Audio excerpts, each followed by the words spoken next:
Welcome to Raw Female, a podcast that offers an unfiltered look at women in midlife. We're your hosts, Kris and Allie.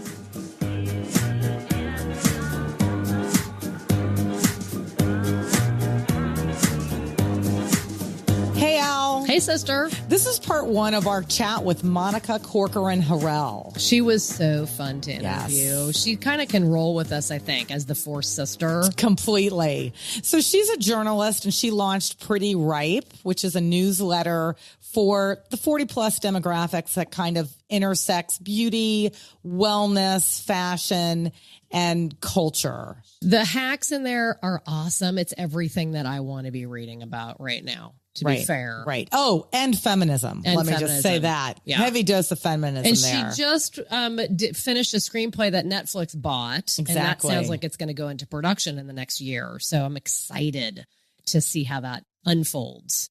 Exactly. All right. On to the interview.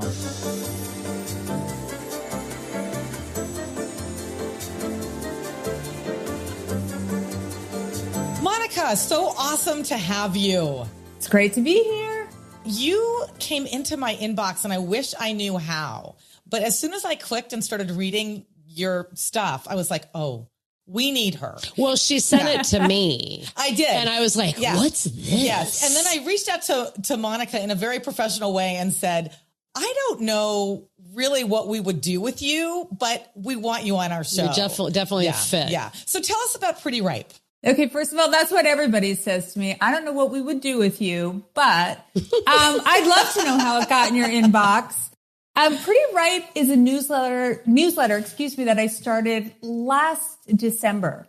And I was looking at what's out there for women over 45, women who are going through biological changes, big pivotal time in your life. And I just realized magazines weren't really talking about beauty and fashion and feminism and just women supporting women at that particular age. So I just sat down one morning and I said, how do I do a newsletter? Figured it out.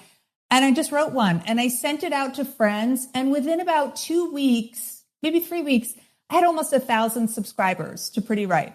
It really took off. Okay. And I was getting emails from women just saying, finally, someone who's talking about night sweats. Someone's talking about getting fired at the age of 42. Someone who's telling me what I can use on my skin now that I'm seeing hormonal changes and my skin is dry, or all those issues that we encounter that we just don't find out there. And I just made it really bite-sized and easy and shot it out to the ladies. Well, and fun, and by the way, humorous on top, which is what I loved immediately about that. Because can't we have some fun in our lives on top of it? Yes, you have a great writing voice, so it's draws you in. Thank you. I've been a journalist for more than 20 years. So writing and researching comes naturally to me. I'm also pretty nosy. I'm curious. I know how to research, but I love that type of writing. I love being able to inform people in a fun, humorous, sometimes sarcastic way. And getting back to fun, I don't think aging is sad. I'm really into it. And I hope that shows in Pretty Ripe. Oh, it does. It definitely feels like you've leaned in to everything. So I'm assuming your writing career, because you've got a fairly extensive writing background where it looks like you were doing work for a variety of magazines. That kind of informed you, right? On Pretty Ripe? Yeah, just give us the thumbnail on your writing. Really quickly, I started out as a financial journalist in New York. And then I went from there to celebrity journalism, which is a bit of an oxymoron. I went to work at InStyle magazine. So I wrote about fashion and beauty, interviewed a lot of celebrities. And from there, I went on to writing more about women's issues. So most recently, I've written for Marie Claire. I've written for Elle. I write for the New York Times style section pretty regularly. And I'm mostly interested in the culture of keeping up appearances. What do we do to make ourselves look good? How do we behave? I'm really interested in social sciences and just what makes human beings tick and talk. But I'm not into TikTok yet. Yet. What is that culture of keeping up appearances? Can you define what that really means to you? To me, it means, when we gather as women, what do we talk about? What are you doing? What are you doing to stay sane? How are you entertaining? I mean, keeping up appearances means what are other people seeing? And I think, we all look to others for validation. And that's why we have trends, right? I mean, all my life as a journalist, I've written about trends. But so for me, the culture of keeping up appearances is staying current, hopefully doing things that make you feel good and doing things that other people adopt or adapt as well. Like whether it's having a clothing swap and inviting all your friends and then someone else copies that and does it. So you're recycling clothes. In LA, it has a much bigger meaning and a more superficial meaning. I like to think of it more holistically and not just about getting Botox and having a party where you have live musicians and a nice sculpture and a bouncy house and whatever it is, whatever else people do here. Oh my God, I kind of wanted you to name drop right then. I know on the you bouncy did. house and I kind of did just a little bit. We're going to be pumping you for that later as we continue on because I think we can get some I feel like there's stories there that you may or may not want to tell us. Yeah. I'm sure. Yeah. Do you find it hard? Oh, go ahead. No. I was just going to say what's big here with celebrity culture is kids' parties, The ponies aren't enough now. There's got to be helicopter rides. Wow. There's somebody with a cash machine. Helicopter rides. I mean, that's an exaggeration, but not. But yeah, it's very competitive in LA. Kids' parties are where it's at. Hopefully now with COVID and I think a slight course correct. No, it's going to continue. Forget it. Yeah, I was going to say, I think that's a no. That you're losing that battle for sure. I can't even imagine because I've got kids that are in high school now, but my idea was a party is like invite your 5 friends. You're 5, so you get to invite 5 people, and I throw some Costco food at that. Yeah. So I think I'd be LA may not. I would have been shunned by the community down there. That sounds like the kind of party I would go to. Costco. Yeah, I mean, I would 5 people. Yeah, that sounds great. But cocktails for the adults. Yes. By the way, I mean, it's just an adult party, isn't it? Masquerading as a kid's birthday party. Very much, right? So. I love that. Wow. I love that. Wow. And you actually have a daughter, right? I have a 10-year-old daughter and I love her and she's going through puberty as I go through perimenopause. So it is just a huge collision of hormones in our household. Oh. I had a daughter late and I actually did IVF, and I bring that up because, now I'm 53. I had a daughter at 42, so she'll be 11 this year. Yes. And I feel like, I like to encourage women to think about your reproductive health because I didn't at 40. I was like, I think I might have kids. And a friend said to me, I would stop thinking and I would start having sex because it's not going to be easy for you. So I love my daughter. I have so much gratitude that we got her because it was a long, arduous road to getting pregnant. But once you get pregnant or you get a child, however you may get a child, that cancels all that out. So yes. I love the bookend of you're going through perimenopause and she's going through. I can only imagine what the husband's doing to mediate in that world. There's a lot of what like that, back and forth. It's a volley ongoing. That's awesome. Oh my God. I kind of feel like that. I have a similar situation, except mine's 14. And I could feel that. Like I'm definitely I'm 50, I'll be 53 and she's 14. I can feel it. Like my hormone, we're both changing. Our hormones are changing at the same time. So it's kind of, part of me feels really good about it. I don't know how you feel, but part of me feels really good. Like, oh, look at how I'm aging gracefully. And then the other part's like, I'm getting old. Look at her. She's so vibrant and moist, like everything about her is moist. The hair, very the hair, juicy. Yes. I'm like the kids look juicy when they're that exactly. And I live in a very young part of San Francisco, my neighborhood, so there's a lot of juiciness going. You get juicy families with new babies lactating and the whole thing going on. Yeah. And in LA, you get a lot of juiciness. too. You get juiciness. I mean, the juiciness never goes away in LA because there's always a way to get it.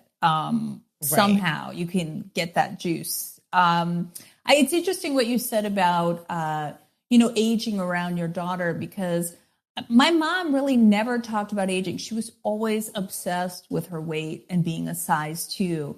And I just made a really conscious effort of not talking about my weight, and in not talking about it, I care less about it. It's just very interesting.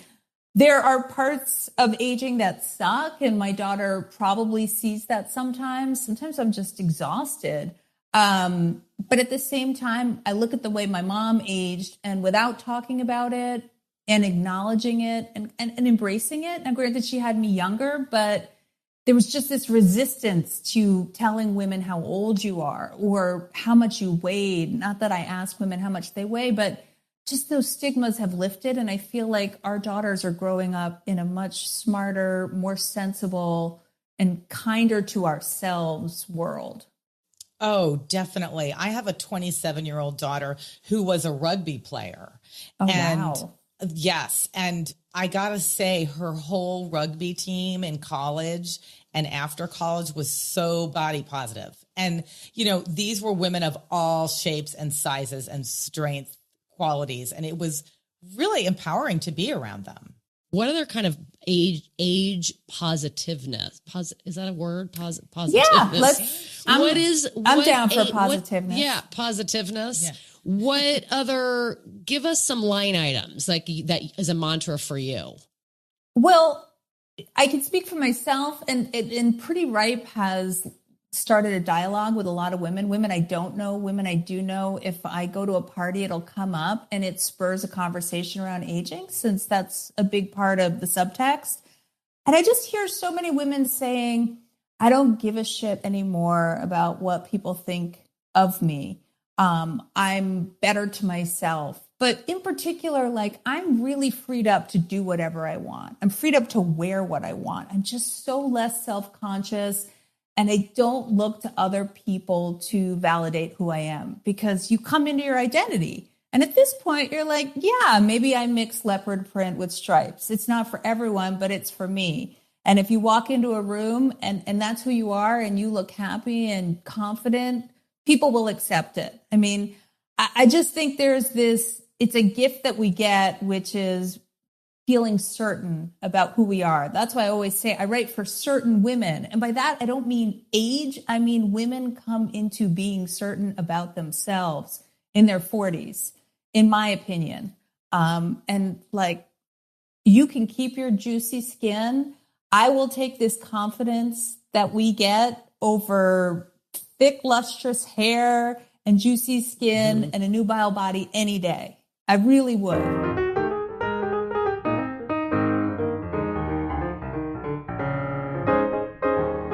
I love that sentiment that we are normalizing. We're starting to, our groups are normalizing that.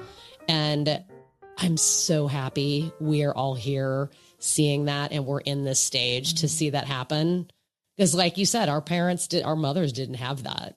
I think there's the follow-on of advocacy as well. Yeah. We're starting to get pretty serious about our healthcare and about women's, health issues, research on women's brain health. All of the stuff is seeping into the mass media, I think, in my experience. Absolutely. Which is a positive. Yeah. It's such a big positive. In fact, I wrote an article a couple of years ago about how we did not see hot flashes and menopause in Hollywood on the screen. And yet we see actresses in their mid to late 40s, early 50s and older on screen, and it just doesn't come up. Whereas we know that if you're a woman going through that, it does come up, particularly with your friends and even with your family. And what I realized in speaking with a woman who works, she's got a platform called Genev. So it's a menopause platform. She was telling me that a couple of years ago when she first went out to get funding, nobody was interested. As women's healthcare became more of an issue, menopause literally became a buzzword in Silicon Valley because they see it as the last pioneer of women's health, the last pioneering issue of women's health, I should say. And they see that there's obviously a lot of money there and there's a lot of concern. So I absolutely agree with you. I think women's health has become a huge issue. And even, now we hear about like the rate of birth amongst Black women, how there are complications or Black women aren't diagnosed properly. I mean, I think we're seeing it hopefully across the spectrum of, all socioeconomic backgrounds, races, and everything else. So it's not just one woman's issue. So are you writing more? Do you find that you're writing more content about menopause than you normally had been in the past?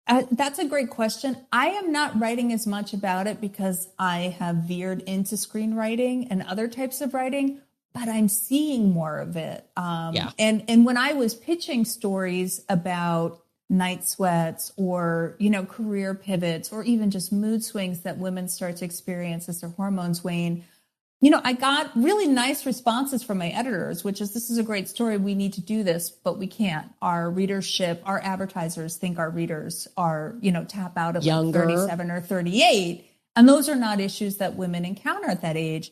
But now I am starting to see this machine has started. And I'm sure Silicon Valley is moving the dial with more and more menopause supplements and, whether it's products for the symptoms, whether it's products for thinning hair or dry skin.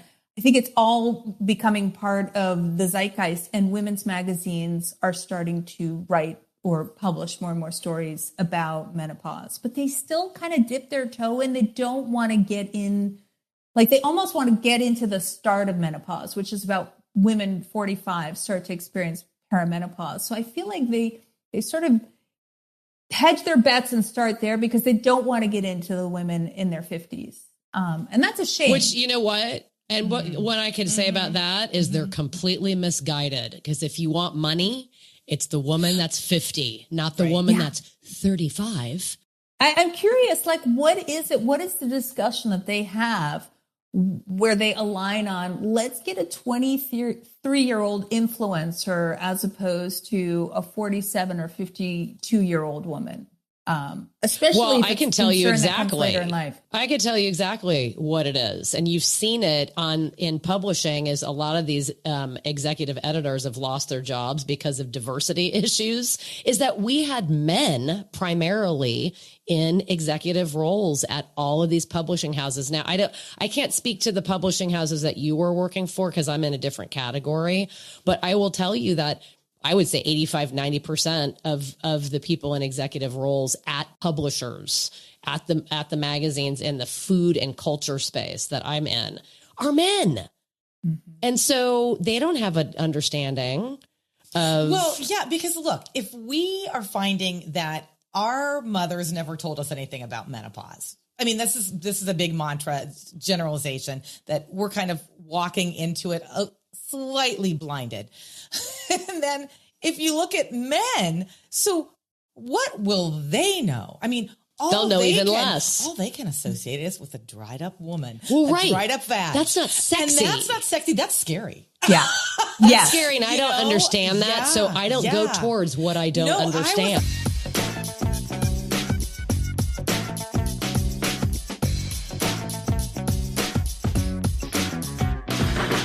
Can I put a finer point on it, though? Yeah. Is that I actually also think, this is so screwed up, I actually also think that when you talk about aging women, men don't want to admit that they're aging. See, I think women lean into aging and men fight it tooth and nail. And so if you are talking about your partner aging, then on a bookend, you kind of have to talk about yourself aging, and they don't want to do that. Yes. That's a good point. That's interesting. I hadn't thought about that. What man do you guys know that is like, my graying hair, I'm just embracing this dad bod, and There's no man who is embracing his dad bod. Okay. That's true. We're so like, true. hey, I got these rolls and look at my ass. You know, these guys are not embracing their junk is hanging super low and they don't want to talk about that. You never get a guy saying, God, I didn't realize my balls were going to be down to never. my knees at death. No, never. They never are verbalizing that. That is such a good point. Yeah. They don't want to focus on that. They right. want to focus on the 25-year-old because that's how they see themselves. That is so true. You know, I'm not a therapist, you guys, but I think we need to get one on no, here to drill into this. You are definitely onto something. I also think that like society doesn't make a big deal about men aging, so they don't really have that discussion. It's just not on them. But I doubt there are men talking about their balls on a Friday night. No. On a Friday night over a beer. I know they didn't. I was talking with some guys that didn't even know that like a scrotum lift is possible. I heard an interview. By the way, I can only imagine the intersection of you into that conversation. Yeah. Hey, let's talk about your scrotum lift. There were two guys. I had heard Alan Cumming talk about that I love him. on an interview. Too. And then I was in Palm Springs and I met these two guys outside the Walgreens. We started talking and somehow the scrotum lift came up in our conversation and they looked at me like they were interested, but they horrified. were also a little horrified. And I'm like, but that's the gay community. Yeah. Wow. But the hetero community are just like, my balls are beautiful. I mean, honestly, my balls are beautiful. I don't think men look at their balls the way we scrutinize ourselves in the mirror. I don't anymore, but I don't know how many men look at their balls. I wonder. I bet it's low, but I do think that I think we need to drill in. Yeah. I have a bigger question. How many guys are waxing their balls? And let's also cross-reference that with how many guys in LA do it. Oh, yeah. You know, my husband doesn't. And I think it's not very common amongst guys who are straight. No, but they're totally fine with us waxing the shit out of our labia, by the way. I haven't done that in a long time. Are you the labia still waxing? No, COVID killed all that for me. I was waxing. But I was up until then. I was waxing before COVID. But I got to say, I wasn't doing it with love. It's like half-assed now. It was half-assed. Yeah. I can't get the appointment. No. Well, did you try? No. Is that a trend right now that gals aren't waxing anymore? Yes.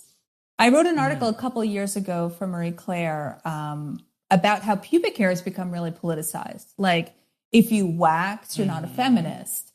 If you don't wax, you're disgusting. I mean, everybody has different views. I happen to like a bush personally. I maybe that's me out of convenience. I'm trying to make that a thing because I don't want to wax or trim or do any of that. But definitely younger generations are not waxing at the same level that we were coming up. Like, it's just not as popular. But then you see, the Kardashians. There's no way they're not waxing because we've seen everything. Oh, yeah. We have. I mean, and if they're like beauty role models, but I do think there's a really cool photographer and she goes by the Ladyist on Instagram. And if you check her out. Oh, I'm going to check her out. Okay. I love that. Yeah, I'm really into her. I like her pictures. She's just really normalized body hair.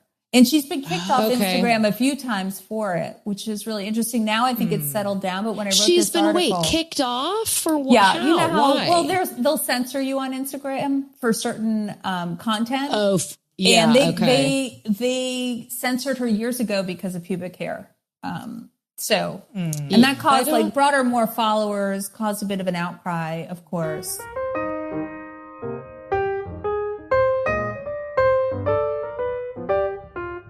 Hey, can we pivot to talking about reinvention in midlife? Because I think you've had some experience with that. Yeah, I would actually trace my reinvention back to, I think I was 40 and I got fired by the LA Times. And it happened to be the day that I had my first front page story.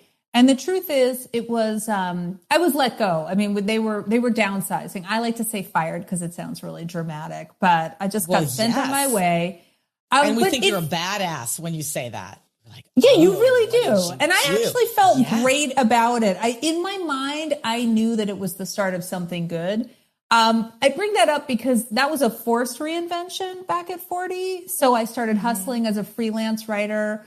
I started writing books with people. I started consulting. But then cut to 10 years ago, I realized, I really want to tell stories in a different way. And I really want to reach more middle-aged women. And I feel like I want to do that with more humor and creative writing. So I started working on screenplays. In particular, started pitching one idea, which was that 2 middle-aged women go on a wellness retreat. And while they're there, they end up swapping bodies with 2 really obnoxious 25-year-old Gen Z influencers. So you've got these 25-year-old influencers who are now middle-aged and vice versa.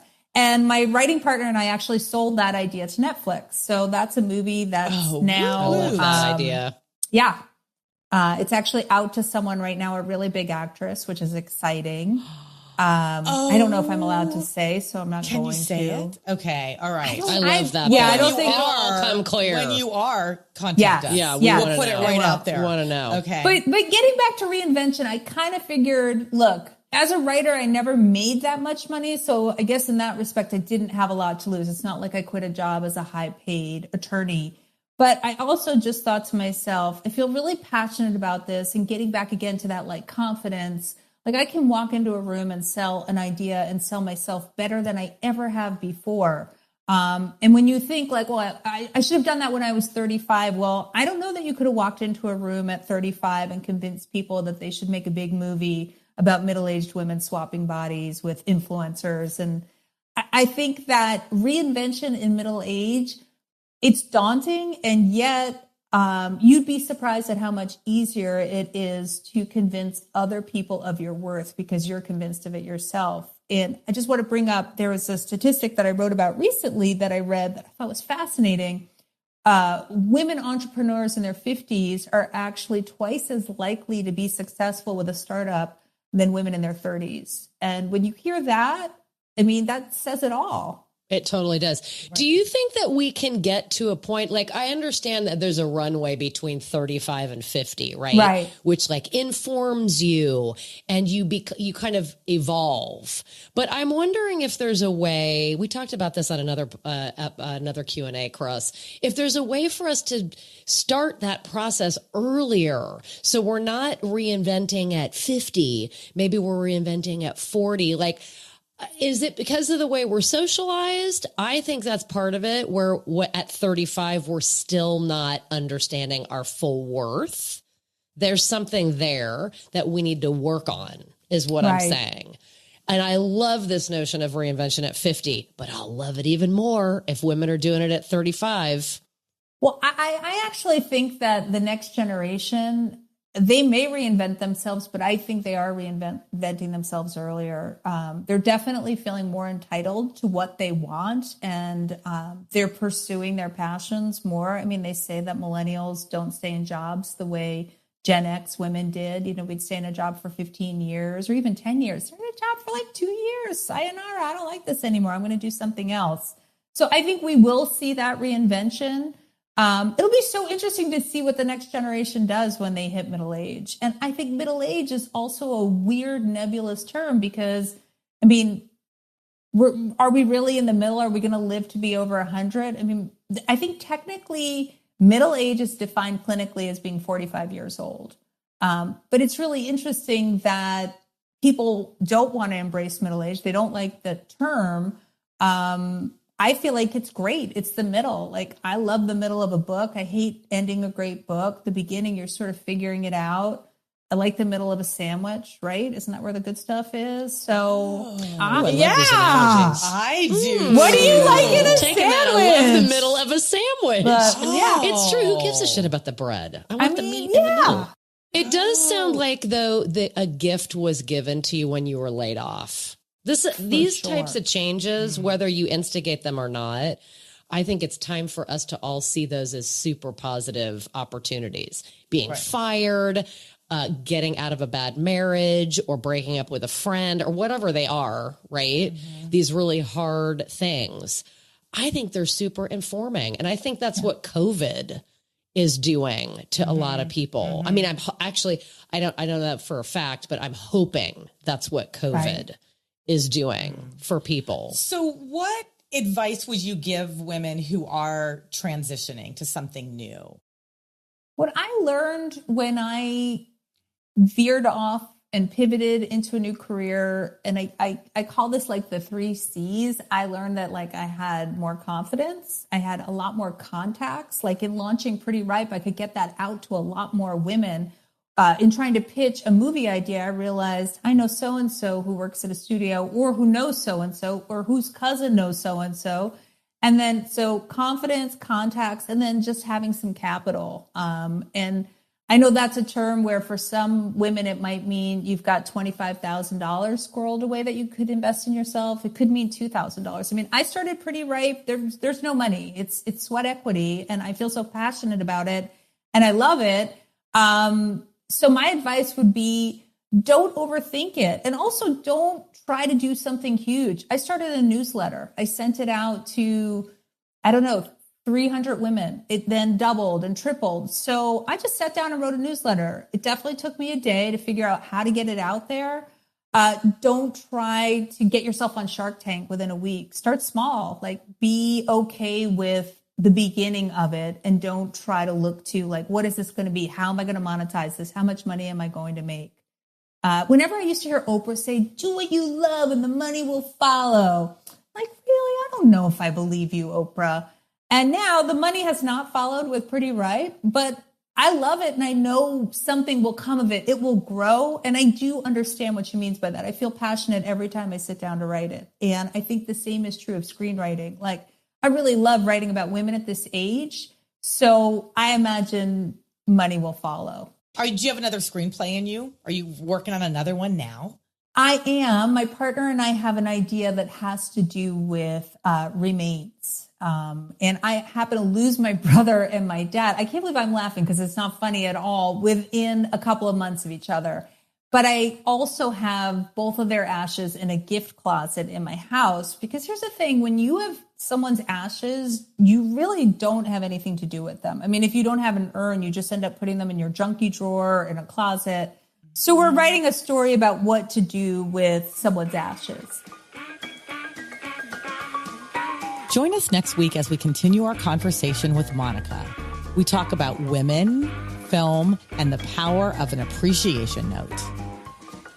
You can find Monica at prettyripe.com, and you can follow us on Instagram at Raw Female Podcast.